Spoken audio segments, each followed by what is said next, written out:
Labdien, dārgie skatītāji! Šodien mēs tiekamies mūsu sezonas atklāšanas raidījumā, un šodien kā savu viesi esmu aicinājusi ārkārtīgi viedu sievieti, attiecību eksperti Ievu Adams.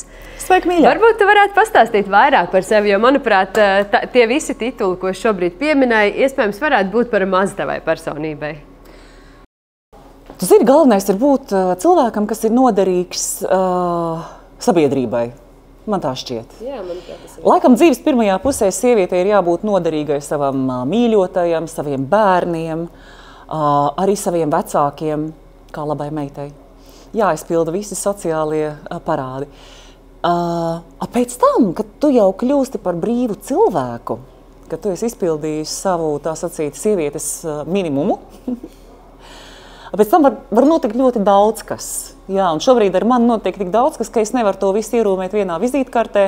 Kaut kur skan, ka Ieva Adams strādā par psiholoģi. Nē, es neesmu psiholoģi un lūdzu nepiesieniet man lietu. Ja tā varētu teikt, es šobrīd strādāju par draudzeni padomdevēju.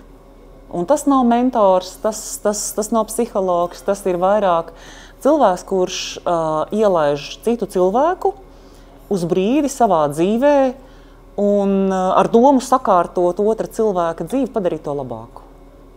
Jā, izklausās ļoti interesanti. Varbūt sāksim ar vispār tādu veselīgu dzīvesveidu, un noteikti pie šī visa mēs atgriezīsimies, jo, manuprāt, tas ir ārkārtīgi interesanti. Bet es domāju, nevienam nav noslēpums, ka tu esi ārkārtīgi skaista un dzirkstoša sieviete, un visi gribētu zināt, varbūt kādas ir tavas ikdienas, varbūt pāredumi, kāda ir tava ikdienas rutīna, varbūt kāds īpašs rīta vai vakara rituāls, kā uzturēt savu skaistumu gan ārēji, gan varbūt arī iekšēji. Gluži tāpat kā manās konsultācijās, cilvēki nāk ar kaut kādām morālām problēmām, par kurām šķiet vienkārši ir jāiedod kaut kāds padoms, un viņi sapratīs, kā tikt ārā no šīs šaurās bezizējas. Bet, diemžēl, mēs vienmēr atgriežamies pie tā, ko tu ēd, ko tu dzer, kā tu guli un kā tu izkārnies. Ja? Un tāpēc mans skaistums un manas veselības noslēpums ir tas, ka es ēdu to, kas man ir piemērots, un neēdu to, kas nav. Es dzeru pietiekami daudz ūdens vai kambučas vai kefīra, to, kas liek man justies labi. Es pēdējā laikā pat spēju sarunāt ar sevi, ka es vairs nedzeršu kafiju. Tā vienkāršā iemesla dēļ, ka es ievēroju, ka man no kafijas vienmēr paliek slikti. Man sāk sāpēt locītavas, man parādās kaut kādas nervu trīsas, un es domāju, kā? Kafija ir tādā trendā, tas ir tik garšīgi, tik smaržīgi, tagad iesim iedzert kafiju, ko tad es ar draudzeni tagad tieši iedzert ūdeni? Un es turpināju sevi gadiem mocīt, sakot sev, nē, es dzeršu kafiju, jo visi dzer, un es arī dzeršu. Un tad es pārgāju uz zaļo tēju, un visas šīs nedēļas vienā brīdī atkrita. Ķermenis vienmēr zina, mūsu ķermenis vienmēr zina, visu, kā mums ir labāk, bet ja mēs viņu nedzirdam, tad mēs, protams, esam dimbā. Tāpēc es cenšos gulēt pareizi, es cenšos lietot pareizās pārtikas piedevas. Es esmu no tiem cilvēkiem, kas sniedz būtisku ārtavu suplementu ražotāju kasē. Un, protams, es nodarbojos ar dažādām fiziskajām aktivitātēm. Es eju uz sporta zāli, es eju uz jogu un es eju uz fizioterapiju. Un bez šī pamata nekas nenotiks. Nu, ja tu jūties draņķīgi, ja tev šķiet, ka dzīve tev nepatīk, vispirms paskaties, kā tu ēd, kā tu dzer, kā tu guli. Tieši tā. Un tu minēji, ka tu lieto uzturā tikai to, kas tev ir piemērots. Kā tu to zini? Vai tu to kaut kādā veidā sajūti? Vai tam ir bijuši kādi specifiski varbūt izmeklējumi? Pirmkārt, var veikt specifiskus izmeklējumus. Otrkārt, man ir paveicies ar osteopātu, kurš nolasa, kādi produkti man der, kādi ne. Piemēram, glutēns un laktoze. Es vispār neiesaku nevienam mūsdienās. Tas nav tikai trends. Manuprāt, tur ir pamats nelietot šos produktus. Savukārt, mans ķermenis pēdējā laikā ar mani sadarbojās tik ideāli, ka es ieejot lielveikalā, mans ķermenis vienkārši mani ved garām tiem produktiem, kas man nav vajadzīgi. Tādu produktu katrā lielveikalā ir vairāk kā 90%. Jā, tieši tā. Jā. Principā, tas, ko mēs redzam veikalā, lielākoties vispār nav ēdams. Tas vispār nav dzīvībai piemērots, un tas ir tas ārprāts, jo kāds taču to pērk? Kāds to pērk, kāds to ēd, un pēc tam saka, kāpēc man ir šīs kroniskās slimības, kāpēc man ir nogurums. Tāpēc, ka nevajag vienkārši lielveikalā iet tālāk par dārzeņu nodaļu. Un gaļu lielveikalā arī nevajag pirkt. Kaut kā tā. Jā, lielveikalos noteikti ir tā, ka ir pieprasījums, līdz ar to ir piedāvājums. Tātad tas nozīmē, ka cilvēki lielākoties to arī izvēlās. Tāpēc ir ļoti vērtīgi, man liekas, nodarboties ar cilvēku izglītošanu šajā jomā, lai pastāstītu, kas patiesi ir veselīgi produkti. Tu zini, tur ir divi veidi. Piemēram, tu saki cilvēku izglītošanu, tas nozīmē, tev kaut kāds uzturs speciālists pateiks, ēd to, neēd šito. Tā varētu būt izglītošana. Es cenšos izglītot cilvēku, ieklausies savā ķermenī, atrodi kontaktu ar savu ķermeni. Tas ir svarīgākais. Un ķermenis tev pateiks, ko viņš grib. Piemēram, manai meitai bērnībā drausmīgi garšoja citronu pipari. Tu zini tādu piedāvājumu? Jā, protams, mana mīļākā. Mana mīļākā, man arī patīk. Bet, tad, kad viņi ēd, viņi paņem to paciņu un puspaciņu izbēr. Un es tādu, Jesus Christ, kā to var? Un mēs aizgājām pie osteopāta, un viņi nomērīja dažādas lietas, un nomērīja, es saku, klausties, bet viņa, viņa pievienoja jebkurai pārtikai, izņemot saldējumu, varbūt, citronu pipars, un viņi viņu spēcina. Ja? Un pēc tam tas pārgāja, bet tajā brīdī, ja tev patīk, graust piparus, vai citronu sulu, vai jebkas dīvains. Skaties, tas tevi spēcina, tā tas tev vajadzīgs. Esiet sveicināti, dāmas hercogā, ir pienācis labas apetītes laiks. Jā, šodien jums ir atlidojis ļoti garšīga āte ar biska mērcīti un dārznīšiem.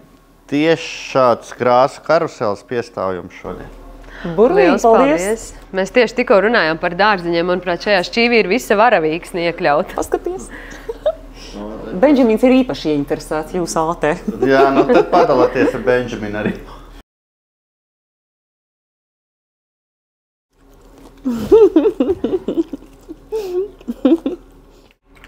Viņš ēd brokoļus? Jo. Tas bija garšīgi. Runājot par to sajušanu, kā cilvēkam varbūt tavuprāt labāk sajust pašam sevi, jo mūsdienās cilvēki tik ļoti tajā steidzīgā ikdienā aiziet prom no sevis, nedzird paši sevi, dažreiz vispār aizmirst, kas es esmu un kur nu vēl sadzirdēt to, ko man labāk ēst. Varbūt tev ir kādi padomi, kā pie tā nonākt? Tas ir šausmīgi svarīgs jautājums un burvīgi, ka tu viņu uzdevi. Skaties, mēs esam audzinātas un audzināti pievērst 100% uzmanību ārienei. Darīt tā, lai citi saka, laba meitene, vai labs puika. Kā tu uzvedies, kā tu izskaties, kā tu strādā, kāds atzīmes tu pelni un tā tālāk. Kā tu runā, kā tu sēdi, kā tu urbini degunu un kā tu rūc uz operatoru. Viņam ir emocijas. Jā. Ir ideālā proporcija 50 uz 50. 50% uzmanības tu turi vienmēr uz sevi un 50% tu velti ārpusē, lai nebūtu galīgs outsiders. Tas nozīmē šeit un tagad. Šī te apzinātība, par kuru te visi runā, ir ļoti vienkārša lieta. Uzmanības fokus sadalīts 50 uz sevi, 50 uz ārpusi. Un non-stopā vienmēr. Ja tu visu laiku turi kaut kādu fokusu arī uz sevi, vēlams 50%, tu vienmēr uzdod jautājumus, kā es tagad jūtos. Un, ja tev nav skaidrs, ko ēst, tu ej uz veikalu, tu ieraugi brokoli un tu sev jautā, vai es to gribu? Un, ja atbildi ir nē, tu ej tālāk, skaties uz kāpostu un pajautā sev, vai es to gribu. Jā? Labi, Benjamin, nāc uz tevi. Palaidīšu vaļā. Ja tu skaties uz čipsiem un jautā sev, vai es to gribu, un atbildi ir jā, gribu gan, noteikti uzdod sev otru jautājumu. Kāpēc? Jo man šobrīd ir skumji, un es gribu šo vienu reizi apēst čipsus. Pilnīgi ok. Bet šis jautājums, lai vienmēr skan, ko es tagad gribu un kāpēc es to gribu. Un, ja šis jautājums tiek integrēts katrā tavas dzīves darbībā, pilnīgi katrā, tu zini, jo vecāki mēs kļūstam, jo lielāka ir iespēja, ka mēs kļūstam par tām večiņām, kuras ceļās 6:30 no rīta, jo viņām ir ļoti daudz, kas jādara. Jautājums, tieši kas. Ja?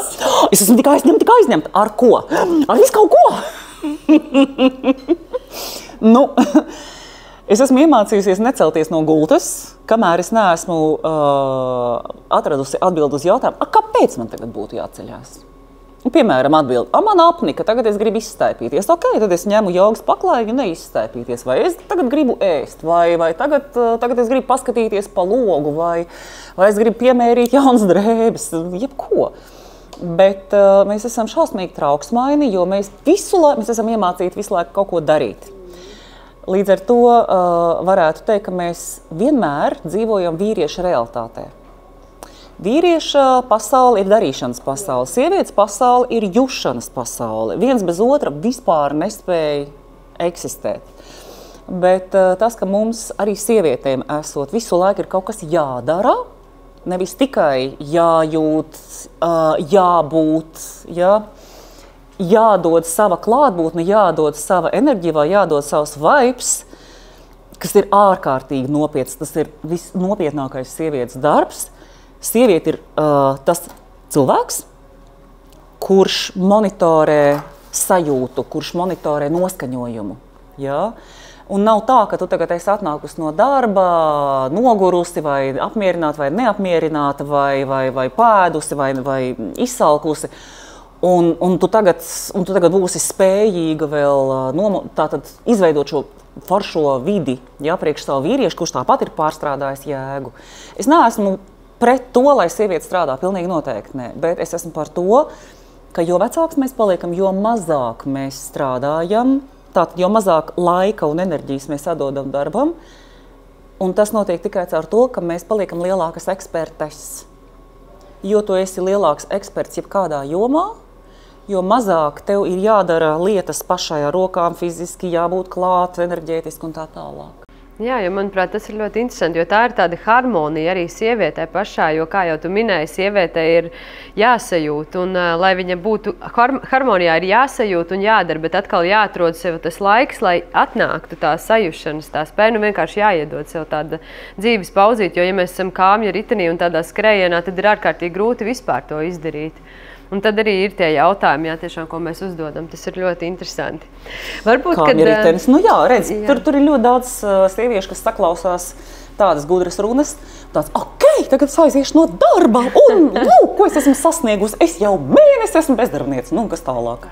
Uzēdīsim un tad turpināsim sarunu.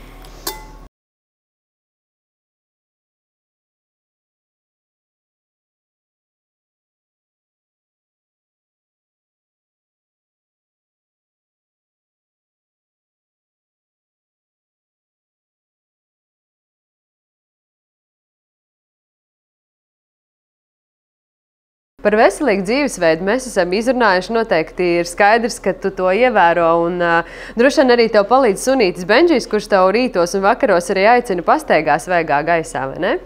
Nu, Benžamins vispār ir mana gaisma tuneļa galiņā. Un man liekas, ka viņš ir priekš manis vairāk nekā suns. To visi suņinieki saka, mans suns ir vairāk nekā suns. Bet runājot par to pareizo dzīvesveidu, veselīgo dzīvesveidu, es vēlreiz tomēr piezīmēšu. Es nedzīvoju veselīgu dzīvesveidu, ja uz viņu paskatītos kāds uztura vai kustību speciālists. Es dzīvoju veselīgi priekš sevis. Okay? Un jā. To es jūtu, ja, savā garā un savā ķermenī, priekš manis tas ir veselīgi. Manuprāt, jā, veselīgs dzīvesveids jau tieši to arī nozīmē, ka dzīvo tā, kā vada sajūtas. Tā kā tu vari funkcionēt dzīvē labāk. Tieši tas tā. Ir veselīgs dzīvesveids. Jā. Jā, un tagad es gribētu pāriet pie attiecībām, jo kā gan ar attiecību eksperti mēs varam runāt tikai par veselīgu dzīvesveidu. Tas nav interesanti, jā. Bet tas ir pamats. Jā, tas ir visa pamats, protams, jā. Pastāstīji vispār, ko tev nozīmē attiecības vispār, kāpēc cilvēkam tās būtu nepieciešams? Jo mēs nedzīvojam uz vientuļas salas. Pat ja mēs dzīvotu uz vientuļas salas, mums būtu attiecības vismaz ar diviem. Ar sevi un ar Dievu. Kad es runāju, ka es esmu attiecības speciāliste, es pagaidām vēl nezinu, kā nosaukties, bet tās attiecības un seks kaut kā ir pielips man klāt sendienām. Tad es to paturu, bet es uzskatu, ka attiecības ir 4 veidu. Ir attiecības ar sevi, attiecības ar partneri, kas ir savādāks, attiecības ar sociumu, un tad ir attiecības ar Dievu. Un pēdējā laikā, kad cilvēki nāk pie manis pēc palīdzības kaut kādos šaurās bezizējas gadījumos viņu dzīvēs, kas vienmēr ir saistīts ar attiecībām ar partneri, vai attiecībām ar bērniem, vai ar attiecībām, nezinu, ar priekšnieku. Mēs tik un tā nonākam atpakaļ pie šī pamata, manas attiecības ar sevi pašu, kas es esmu un kā es pret sevi attiecos. Un tur parasti arī mēs paliekam. Mēs pat neaizējam tālāk līdz tam, kā vajadzētu uzvesties, lai partneris tev pievērst vairāk uzmanības vai darīt to, ko vēlies. Tās visas ir varas spēles. Tad, kad vispār ievēro, tad, kad mēs runājam, izsakām, piemēram, frāzi, tad mums ir jānoskaidro attiecības. Nu, it kā jau labi, vai ne? Tāpēc, ka šeit mēs runājam par to, ka mēs gribam tagad komunicēt. Bet ja mēs sakam otram cilvēkam, ka mums tagad vajadzētu noskaidrot attiecības, nozīmē, ka tūlīt sāksies spēle, kurš dominēs. Tas vienmēr ir par varas spēlēm. Tas nekad nav par to, ka noskaidrosim attiecības, un es arī sapratīšu, kas man būtu jāmaina. Nē, tu tik un tā centīsies uzspiest savus noteikumus otram cilvēkam. Un šīs varas spēles ir tik... Tieši tā. Bet kā tu domā, tagad pēdējā laikā, jau kādus gadus, ir tāda tendence, bieži dzirdam, ļoti daudz pāri šķirās. Kā tev šķiet, kāpēc tas tā notiek? Kas ar cilvēku vispār ir noticis tādā laika gaitā? Kāpēc cilvēki izdomā šķirties? Laika gaitā mums ir piemetusies brīvība. Laika gaitā mums ir piemetusies spēja un iespēja izvēlēties jebko un daudz. Un tas ir tikai loģiski, ka mēs tā darām. Un es nesen domāju par to, man ir brīnišķīgs partneris šobrīd. Un mēs viņam to neteiksim, bet es kaut kur sirds dziļumos saprotu, ka nav pēdējais manā dzīvē. Un kāpēc, lai būtu? Jo vai es esmu kādam kaut ko parādā? Es esmu dzemdējusi 2 bērnus, esmu viņus izaudzinājusi, es esmu bijusi laba meita, laba sieva, daudziem laba mīļākā. Tagad es gribu darīt to, kas man pašai ienāk prātā. Ja? Nedarot pāri citiem cilvēkiem, tas gan. Bet veidot ģimeni vai veidot attiecības, kur iestājās atkal vecā labā rutīna, man nav interesanti. Tieši tā, varbūt cilvēki tiešām vairāk augst pēc kaut kādas brīvības. Bet ja mēs tā runājam par attiecībām, kā tu domā, vai kādi būtu varbūt tavi, novērojumi, kādas ir, piemēram, top 3 sieviešu biežākās kļūdas, kāpēc viņas nevar izveidot attiecības? Jo šobrīd arī viss apkārt ir tāds šums par iepazīšanos, kur iepazīties, kur atrast savu otru pusi, kādai sanāk, kādai neizdodas noturēt, kāda atkal nevar vispār izveidot. Kā tev šķiet, kāpēc tā notiek, varbūt kādi ir tavi ieteikumi? Jautājumu neuzdošana. Šis laikā esmu par jautājumiem. Jautājums, kas es esmu, ko es gribu un kas man priekš tā ir jādara. Kā tev šķiet? Saproti, šie 3 jautājumi ietver pilnīgi visu. Tas nozīmē, tu saproti, sieviete nenozīmē, ka tu esi sieviete tikai tāpēc, ka tev ir sievišķie dzimuma orgāni vai krūtis vai un gan. Ja? Bet es pazīstu daudzus sievietes večus. Bet viņi ir vecis, un viņai piemēram, viņa saka, es gribu vīrišķīgi vīrieti. Nē, tu vari gribēt visu, ko, bet tev ir vajadzīgs, pat kablūčniks. Ja? Varbūt tev ir vajadzīgs pusgejs, tāpēc, ka tev ir atauguši tādas olas, ka tev, tu būsi divi gaili vienā gultā, es atvainojos. Ja? Nē, ir skaidri jāsaka, kas es esmu. Ja? Nevis jāaiziet, jānopērk kleita, romantiska, jāsataisa mati, jānopērk saldas smaržas un jāaiziet uz randiņu un jāparāda sevi kā cilvēku, kurš tu nekad neesi bijis, tāpēc, ka tu esi bāba šitāda un tas ir super. Un tad paņem lūdzu to tirliņu un paņem viņu uztais, kā tev vajag. Ja? Bet visbiežāk mēs neatbildam uz jautājumu, kāpēc man to vajag. Jā, bieži sievietes īstenībā vada arī kaut kādas tādas, bērnības programmas, vai viņas vispār sev neuzdod jautājumu, kādu vīrieti es gribu, viņas vienkārši iespējams ielec attiecībās tādās, kuras vispār nav viņām piemērots, un te mēs varbūt varam aiziet pie nākamās tēmas. Esmu dzirdējis, ka tu nodarbojies ar hipnozi un droši vien vairāk ar cilvēku padziļināti, tad varbūt tu vari pastāstīt, kā vispār tādas bērnības programmas un mūsu zemapziņa, viss tas iesētais lauks, kas mūsos ir, kā tas vispār mūs ietekmē un un kā to vispār dabūt laukā no mums? Šausmīgs, kā Ieva Adams nodarbojas ar hipnozi. Nē, es esmu iemācījusies vest cilvēkus iekšējā ceļojumā. Un tas atklājās manī kā superspējas apmēram gadu atpakaļ, un es sāku redzēt, kas cilvēkā notiek. Tajā brīdī, kad mēs tātad kopā dodamies šajā ceļojumā, es saslēdzos ar cilvēku un es jūtu, kas ar viņu notiek, kas ar viņu ir noticis, un vissvarīgākais, kur viņa ķermenī ir nogulsnējušās šīs emocionālās traumas. Ja, jo mūsu ķermenī atrodas viss. Galvā neatrodas nekā. Galvā atrodas eklērs, kurā mēs domājam, ka mēs kaut ko par sevi saprotam. Kā teica senie ķīnieši, nīfigā. Jā.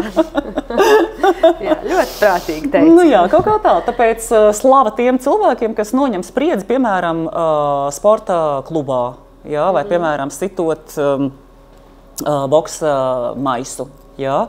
Viņi vairāk izstrādā tajā brīdī savas psiholoģiskās problēmas nekā tie, kas, piemēram, sēž meditācijā, tāds esmu mierīgs. Es neesmu mierīgs. Jā, tas tā nenotiek. Mēs cenšamies uzlikt savai ārkārtīgajai trauksmei mieru, un, protams, šis miers, viņš sabrūk jebkura triggera priekšā, un tad mēs atkal attopamies pie sasistas. Jā, tur jāstrādā abējāt gan ar ķermeni, gan prātu. Mēs vienmēr nonākam pie tā, ka cilvēks bērnībā nav saņēmis no vecākiem to, kas viņam pienācās piedzimstot. Mēs vispār reti, kurš esam no saviem vecākiem saņēmuši to, kas mums ir piedzimstot pienācies, un tas ir beznosacījuma mīlestība. Un it īpaši, ja tev vispār ir viens vecāks un tas pats ir tāda vientuļā māte, ja? Ļoti populāra tēma, vientuļā māte, kas velk visu saviem pleciem. Viņa automātiski kļūst gan par sievieti, gan par vīrieti. Ja?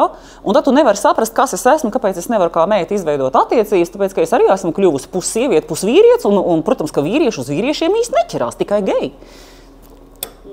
Ja? Nu, tā tad mēs vienmēr atgriežamies šajos bērnības jautājumos, izņemam viņus no cilvēka, apskatām. Ja?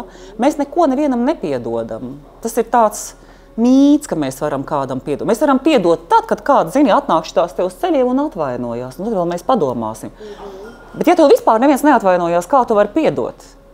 Tieši tā. Tad sanāk tā, ka mēs varam akceptēt, ka tajā brīdī šis svarīgais cilvēks pret mani izturējās tā, jo viņam nebija citas iespējas, jo citādi viņš rīkotos labāk.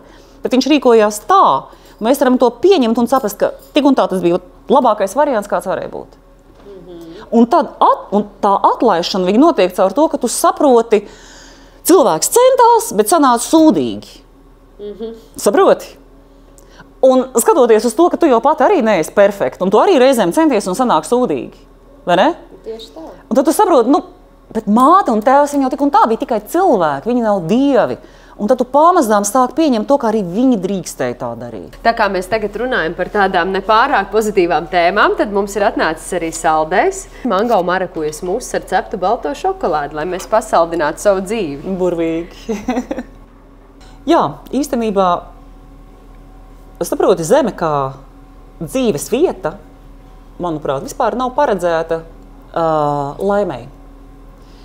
Tās ir tādas dzirnaviņas, kurās visi tiek bezgalīgi malti viens pret otru. Tas ir mans skatījums. Un katram, protams, ir iespēja no šīm dzirnavām izkļūt, turklāt izkļūt dzīvam esot, jo, protams, ka visas nedēļas beidzas, kad tu mirsti. Un es ticu reinkarnāciju, un pēc tam atkal aiziet viss tajā pašā ritulī. Bet es esmu pilnīgi pārliecināta, ka tāpat kā es, arī daudzi citi cilvēki var iziet no šī ciešanu apļa vēl dzīves laikā. To es arī vēlu. Jā, tas ir, manuprāt, ļoti vērtīgs vēlējums. Bet runājot par traumām, bieži vien visi mēs esam auguši varbūt dažādos apstākļos, un katram no mums ir traumas. Kā tu domā, kas ir tas, kas nosaka to, ko cilvēks pēc tam ar to traumu darīs dzīvē? Vai viņš iekritīs upura lomā, vai viņš tomēr to izmantos kā tādu atspērienu punktu savā dzīvē? Kas to varētu noteikt? To es nevaru pateikt. Jā, tas ir katra personības jautājums. Jā, tas ir liktenis, cilvēka personības un gara spēju jautājums. Bet tieši kā tu teici, tas noteikti ir lēciens no tramplīna, bet tas var būt lidojums. Un, protams, tas var būt no uzdājuva. Vai hipnoze var šādos gadījumos palīdzēt? Kādos gadījumos mēs runājam tagad par to? Redz, tie cilvēki, kas pie manis nāk, viņi jau ir izdarījuši šausmīgi svarīgu izvēli. Viņi ir nolēmuši, ka tā kā viņi dzīvo, viņi vairs tālāk negrib dzīvot. Un es nekur neesmu teikusi, ka es konsultēju. Nekur. Bet uz šo brīdi kaut kāda mazliet vairāk kā pusgada laikā, laikam jāsāk gada laikā, jo toreiz pie manis atnāca viens cilvēks. Es ar viņu pavadīju apmēram pusgadu, un tagad man ir īsās sesijas, minimums 5 reizes, kā es saku, maksimums 10. Ja, es neesmu tāds cilvēks, kurš tagad vedīs tev visu dzīvi. Pie manis ir atnākuši pa šo laiku jau 20 cilvēki, kuri ir izgājuši jaunā līmenī. Un tas ir ne tikai mans redzējums, bet tas ir, saprotu, kāpēc ir nepieciešams šis liecinieks, kas nevis tev sniedz padomus, kā tev vajadzētu darīt, nevis koriģē. Ja? Vissvarīgākā lieta un vislielākais deficīts mūsdienās ir cilvēks, kurš vienkārši tevi dzird, redz, jūt tev līdzi un ir liecinieks, bet šis liecinieks ir apgaismots liecinieks, viņš tevi nenosoda. Un caur šo nenosodīšanu un caur šo akceptu tu dzirdi cilvēku, tu viņu pieņem, un cilvēks pats atnāk tā kā savā sajēgā atpakaļ pie sevis. Viņš pats sāk sevi dzirdēt, viņš pats sāk saprast, ko es vispār tagad daru, ko es runāju, kā es jūtos, jo visu, ko es daru, es tikai uzdod jautājumus. Es jau nesaku, tagad dari tā! Ja? Ja tas ir, manuprāt, pats svarīgākais uzdot pareizos jautājumus kaut vai pašam sev, bet mēs nevienmēr zinām tos nevis kaut vai, bet tikai pašam sev. Jā, bet mums kādreiz vajag to palīdzību no kāda viedāka cilvēka, kas palīdz ieskatīties tieši kādu jautājumu uzdot, jo bieži vien cilvēki jau nemaz nezina. Bet ja mēs atgriežamies vēl pie tās attiecību tēmas, kā vislabāk sievietei piesaistīt vīrieti, ja mēs runājam par attiecībām un to, ka tas patiešām ir vajadzīgs? Protams, atkal, tāpat kā attiecībām, es uzskatu, ka sievietei ir arī 4 laimes. Ir sievietes laime, mātes laime, teiksim tāda sociālā laime, ja? Nē, piedod, 3, apstāsimies pie 3. Nu, lūk, un ļoti svarīgi ir šī te, ja tu visās 3 laimēs esi laimīga, ja tavs darbs vai tavs ieguldījums sociumā tiek pamanīts, novērtēts, vai tas būtu darbs, vai tā būtu labdarība, vai vienkārši tu izej uz operu, viss saka, cik tu brīnišķīgi izskaties. Tas viss ir sociums. Tā ir viena laime, otra laime tev ar partneri, un 3. laime tu esi māte un laimīga māte. Visas šīs 3 laimes ir, wow, dzīve ir izdevusies. Man lieliski izdodas partneres loma un sievietes sociumā. Kā mātes lomā man bija smagākais pārbaudījums manā dzīvē, un tagad, kopš bērni ir izauguši, un mēs dzīvojam šķirti, mums beidzot sāk veidoties normālas attiecības, kas ir absolūti fantastiski, un tā ir arī labā ziņa. Tagad nevis es eju pie viņiem un kaut ko pieprasu, bet viņi nāk paši pie manis ciemos, sēž uz dīvāna un žēlojos par savu pieaugušo dzīvi. Es nezinu, labāk komplimenti sev kā mātei par šo. Un šī žēlabas arī nav no tēmas māt, tu man neiemācīji vai tu man nepateici. Nē, viss ir kārtībā. Vienkārši viņi vienmēr pie manis atrod resursus, kur atnāk, tur var atpūsties, tur var paēst. Un netikt nosodītam. Lūk, māte nav paredzēta audzināšanai un nosodīšanai. Es to nezināju, kad es biju māte maziem bērniem. Es to tiešām nezināju. Kā piesaistīt vīrieti, ir tas jautājums. Jā. Kultivēt sevī sievietes enerģiju pirmām kārtām, atbildēt uz 3 jautājumiem, kā jau es teicu, kas es esmu, kāpēc man ir vajadzīgas attiecības un ar ko man ir vajadzīgas attiecības. Un sievietes enerģijas kultivēšana nav manikīrs. Tas nav jauns matu sakārtojums un jauna kleita arī ne, jo ja tev zem tās kleitas ir olas, tu nepiesaisti. Tu piesaistīsi vīrieti uz brīdi un viņš tā, paldies, pēc gada atkal viss mainīsies. Vai arī agrāk. Tāpēc, kas ir sievietes enerģija? Redzi, es esmu cilvēks, kas vienmēr ir bijusi vientuļā vilcene. Gāju viena, darīju viena, draudzens man nav vajadzīgs, visādi cilvēki tāpat miljons vienmēr apkārt, jā, un kaut kur draugi, protams, ir, bet nav tā, ka man bija, teiksim, tuvas draudzenes, ar kurām es vienkārši čiloju.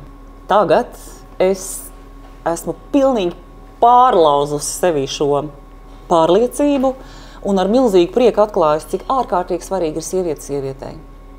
Un kaut vai tas, ka mēs šobrīd ar tevi sēžam, jā, tas ir raidījums, jā, mēs esam publiskā telpā, bet un tā mēs ar tevi runājam par sievišķīgām tēmām, un es redzu tavās acīs sapratni, es redzu tavās acīs atbalstu, es redzu arī, ka tas, ko es saku, arī tevī kaut kā iekrīt. Tavi jautājumi arī rosina man domāt par to, kas man ir svarīgi.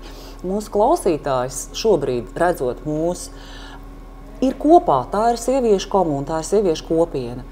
Un šīs draudzenes, kuras nav toksiskās draudzenes, kuras, mēs ļoti labi zinām, kas ir toksiskās draudzenes, vienkārši pie šīs draudzenes tu nejūties labi, punkts, ar šādu šķiries. Es esmu pēdējā laikā izšķīrusies ar dažām draudzenēm, kuras man ir, teiksim tā, no seniem laikiem mīļas un svarīgas, bet vienā brīdī tu saproti, es nesaņemu nevienu labu vārdu. Un tad kāpēc man būtu jāturpina attiecības ar šo cilvēku? Mans suns Benjamins man iemācīja laikam svarīgāko lietu manā dzīvē. Es iemācījos caur viņu teikt, labs puika, malacis, ai kāds skaistulis, kā tev sanāk, tu mans mīlulīts, brīnišķīgs un vislabākais suns. Es iemācījos izrunāt šos vārdus. Tad es sāku tos teikt citiem cilvēkiem. Tu nevari iedomāties, kas sāka notikt. Un, ja es to saku no sirds, cik tu esi skaista, cik tu esi gudra, cik tu brīnišķīgi vadi interviju, ja? To visu es tik un tā tev pateikšu vēl arī pēc mūsu sarunas. Un tev būs sajūta, es esmu laba, un Ieva man arī patīk, un dzīve ir forša. Un tas nebūs melots. Cik maksā pateikt labu vārdu citam cilvēkam, it īpaši, kad tu neliekuļo. Un nav neviena cilvēka pasaulē, kurā tu nevari ieraudzīt kaut ko labu, ko par viņam pateikt. Bet, ja mēs kaut ko sakām, mēs sakām tikai sliktu. Visbiežāk. Jā. Vai arī kaut kādus sadomātus, nesirsnīgus komplimentus, kurus mēs domājam, ka vajadzētu teikt. Nē, vienkārši iemācies redzēt otru cilvēku un pateikt to, ko tu redzi. Jā, jo tas ir arī patiesībā tāds treniņš, jo vienkārši dot savu uzdevumu, šodien es iešu un visā gribu ieraudzīt labo, un tad beigās smadzenes jau pašas sāk meklēt tās labās lietas, jo ārkārtīgi pietrūks mums to labo vārdu. Dzīvē. Jā, bet kāpēc tev vajadzētu, piemēram, no rīta sev pateikt, šodien es gribu redzēt visu labu? Kāpēc? Lai tava dzīve beigās, piemēram, šīs dienas beigās izskatītos tīri okei. Lai būtu pozitīva enerģija. Tur ir tas vienkāršais jautājums. Kur iet tavs fokus, tur iet tava enerģija. Es skatos, mīļais Dievs, cik garšīgs deserts. Bet es redzu, cik neparocīga un neglīta karote. Jā. Bet es šo karoti izslēdzu no savām smadzenēm. Viņa lieliski kalpo. Viņa neatbilst manām estētiskajām kaut kādām prasībām, bet tas deserts. Un fokus ir uz desertu. Tieši tā. Ko tu domā vispār par iepazīšanās portāliem mūsdienās? Jo tur arī droši vien ir vesela psiholoģijas skola, ja tajā iedziļinās. Tur var sociālo pētījumu veidot. Ticējies vai ne, es tur nekad neesmu bijusi. Nekad. Es nepagūstu vienkārši. Jā. Varbūt tā ir labā. Vienkārši izlaika. Un tad es nepagūstu izmēģināt šo. Ko es varu teikt? Brīnišķīgi, ejiet un spēlējieties. Tas ir interesants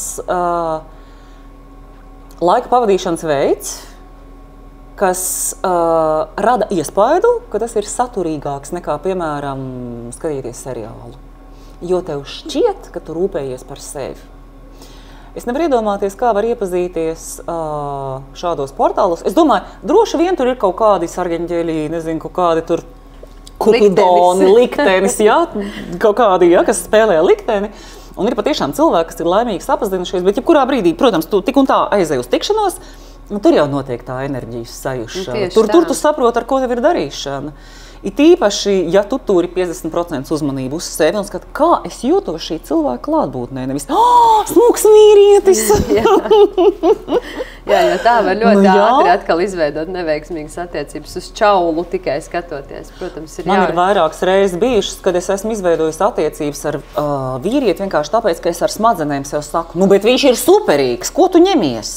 Ideāls. Šito ņemam, jā, šito man vajag. Ķermenis tāds, ķermenis pilnīgi, viņš pilnīgi iet prom. Ja? Man ir bijis tā, ka es sarunāju ar Anniņu, ar cilvēku, un ir pilnīgi skaidrs, kur mēs satiekamies. Es izēju no mājas, un es aizēju precīzi pretējā virzienā. Un es vienkārši, mans ķermenis vienkārši, tur mēs neiesim. Un pēc tam izrādījās, ka šim cilvēkam ir ļoti smagas problēmas, jā, psihiskās. Un mans ķermenis to sajūta, nē, tur mēs neiesim. Iesim, saņemies. Jā, ķermenis ir mūsu īstenībā vislabākā vadlīnija, jo ar prātu mēs, tīpaši sievietes, ļoti daudz ir ilūzija karalienes. Vienkārši tikai padod iemeslu izveidot vienkārši ilūziju, un tai ilūzijai tik ļoti pieķerties un dzīvot un atdot visu dzīvi tikai kaut kam, kas īstenībā patiesībā nemaz neeksistē. Kā tu domā, cik lielu lomu mūsdienās un attiecībās vispār spēlē nauda? Milzīgu. Ir tīpaši sievietes dzīvē. Sievietei ir jābūt merkantilai būtnei. Tā ir vēl viena lieta, ko es nevarēju iedomāties bērnībā, jaunībā. Mīlēt kādu lohu.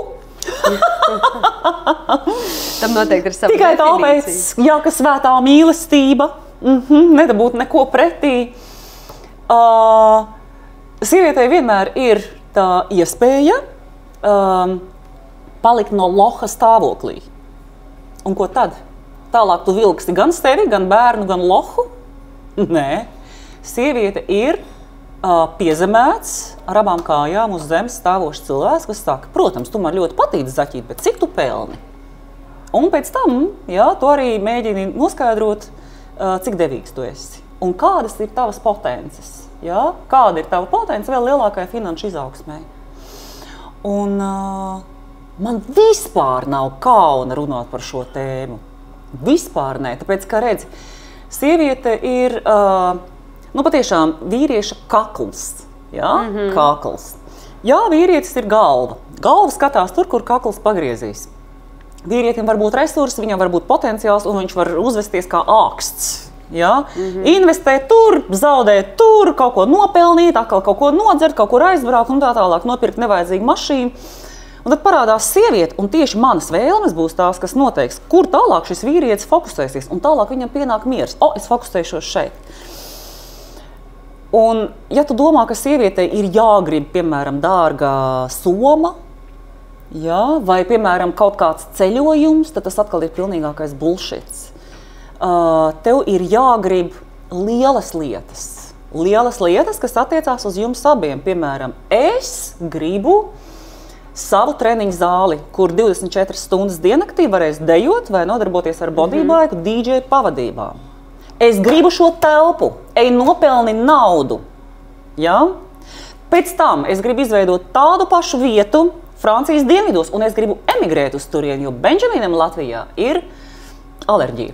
Viņam nepatīk mitrs, pelēks laiks. Un es gribu dzīvot tur, un es gribu māju tur. Nelielu māju, bet es gribu, lai sunim būtu vieta, kur pastaigāt. Un es gribu, lai tur būtu ūdens, jūra, upe vai whatever. Mīļais, es iešu nopirkšu produktu šoreiz pati. Es nopirkšu tev šo somu. Paldies tev par šo ceļojumu, paldies tev par gredzenu, paldies tev par tavām dāvanām. Tas ir ļoti mīļi, bet tas nav tik svarīgi. Es gribu no tevis lielas lietas un pelni mūsu abu laimīgajai dzīvei. Mēs tik ļoti iestrēgstam sīkumos. Kāpēc tu man neuzaicināji? Kāpēc tu neapmaksāji? Desertu es pati varu. Tieši tā. Es atvainojos. Vīrietim ir jādara lielas lietas, un mums ir jāsagaida un jāgrib šīs lielās lietas. Jā, un kas tev ir mīlestība? Jo šis ir tāds, man liekas, visur apspriests jautājums, un katram ir sava definīcija. Kas tev ir mīlestība? Mans mīļākais topiks. Mīlestība nozīmē darīt otram cilvēkam to, kas viņam ir fiziski un garīgi nepieciešams. Punkts. Ļoti interesanti, jā. Bet vai tas nav loģiski? Tas ir ļoti loģiski. Tev liekas, ka tu viņu tā mīli, tikai viņš visu laiku ir ar kaut ko neapmierināts, beigās aizbēg. Tu nedabū pretī to, ko tu vēlies. Tāpēc, ka vispirms uzzini, kāda ir viņa mīlestības valoda, ko viņš vispār grib, kā viņš saprot, ka viņu mīl. Piemēram, viņš mīl caur garšīgām kotletēm. Ja? Tu te nāc ar savu seksu. Viņam vajag vispirms kotleti. Tieši tā viņš nejūtas mīlēts. Tu tāda ar šķēlumu, sarkanām lūpām, viņš tāds kotlete, kur? Tieši tā. Jā, tas tiešām ļoti loģiski. Tā, un tagad es uzdošu tev mūsu to noslēdzošo jautājumu. Kas ir tavuprāt māksla dzīvot? Māksla dzīvot ir uzmanības precīza dalīšana 50/50 starp sevi un ārpasauli. Tā ir galvenā māksla dzīvot. Ļoti labi. Pilnībā piekrīt. Paldies. Tā, es gribētu uzdot tev arī dažus ātros jautājumus, uzspēlēt spēli, lai nedaudz atšķaidītu mūsu sarunu, ja? Atšķaidītu mūsu sarunu, jā, ar kaut ko tādu nedaudz rotaļīgāku. Tā, būs ātrie jautājumi, viens vai otrs variants, un tev ir jāatbild uzreiz pirmais, kas nāk, kas ir par tevi, ja? Tātad, kafija vai tēja? Tēja. Maize vai čipsi? Neviens ne otrs. Burgers vai bulciņa? Neviens ne otrs. Loki vai dilles? Abi. Skriešana vai vingrošana? Nekādā gadījumā neskriešana. Ceļojums vai darbs? Strādāšana ceļojuma laikā. Ļoti labi. Kaķi vai suņi? Laikam es atbildi zinu. Abi. Abi. Es biju kaķiniece. Es esmu kaķiniece, jā. Un miegs vai ballīte? Miegs pēc ballītes. Ļoti labi. Ļoti labi. Liels tev paldies par šo sarunu. Es tiešām priecājos ar tevi iepazīties un bija ļoti, ļoti interesanti un iedvesmojoši. Ļoti apsveicu, paldies tev, mīļā. Tu esi burvīga. Paldies. Un es tev gribētu pasniegt arī nelielu dāvaniņu, tieši tā kā mūsu tā vasaras saulīte, diemžēl, nav bijusi bieži viesis pie mums, tad Nateo dabiskais D vitamīns imunitātei ļoti noderēs šajā laikā. Super. Tieši īstā sezona sākās. Paldies tev. Paldies. Paldies. Paldies. Paldies, dārgie skatītāji, ka bijāt kopā ar mani un Ievu mūsu iedvesmojošajā sarunā. Turpiniet sekot mums līdzi sociālajās platformās un arī Spotify un YouTube.